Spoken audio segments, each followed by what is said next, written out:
Նախ հույս ունեմ, որ Հայաստանի Հանրապետության իրական ընդդիմադիր դաշտում չեն գտնվի արկածախնդիրներ, որոնք կհանդգնեն Ալեն Սիմոնյանի իրականության հետ կապ չունեցող ասեղը թելեն, իսկ հիմա բուն բովանդակության մասին։ Հայաստանի Հանրապետության շուրջ տեղի ունեցող իրադարձությունները փորձենք դիտարկել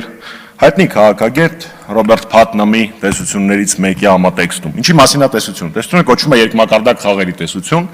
ու տրամաբանությունը կայանում է հետևյալով, որ ցանկացած միջազգային բանակցություն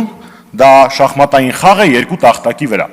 Մեկ տախտակը բանակցողները խաղում են իրար հետ, իսկ երկրորդը բանակցողի մեջքի հետևում է, որտեղ ինքը շախմատ է խաղում շահային խմբերի, քաղաքական ուժերի, հասարակության, կրոնական կազմակերպությունների եւ այլն։ Հիմա եկեք վերլուծենք այն ամենը, ինչ կատարվում է մեր երկրի հետ։ Նիկոլ Փաշինյանը զիջել է հնարավոր ամեն ինչ։ Այն փաստաթուղթը, որը իրենք խաղաղության պայմանագիր են անվանում, մեջը սահմանազատման մասին, մեր օկուպացված տարածքները ազատելու մասին որևէ տառ չկա։ Այսինքն մեր հողում կանգնած ադրբեջանցին մենք իր հետ բանակցում ենք այդ ընթացքում։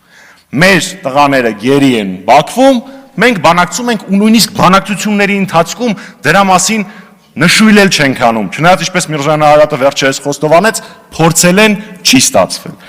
Դատական հայցերի հետ քաշումը, երրորդ ուժերի տեղակայման արգելքը եւ արցախահայերի իրավունքների պաշտպանությունն էլ վրադիր։ Ինչ է ստացվում արդյունքում։ Փաշինյանը Ալիևի հետ շախմատային խաղը պարտվել է բոլոր հնարավոր եւ անհնար առումներով, ու հիմա փորձում է հաղթել շախմատային խաղը հայ ժողովրդի դեմ։ Բայց այս ամենին շատ քիչ է մնացել։ Ու կա երկու իրադարձությունների զարգացման տարբերակ։ Կամ շատ քիչ է մնացել բոլորիս, եթե Նիկոլ Փաշինյանը շարունակի մնալ իշխանության ղեկին։ Կամ քիչ է մնացել ամոթին, խայտառակությանը, պարտվողականությանը, եթե հայրենասերները հաջողության հասնեն։ Շնորհակալություն։ Արտահերթ ելույթով հանդես կգամ ես, նստի։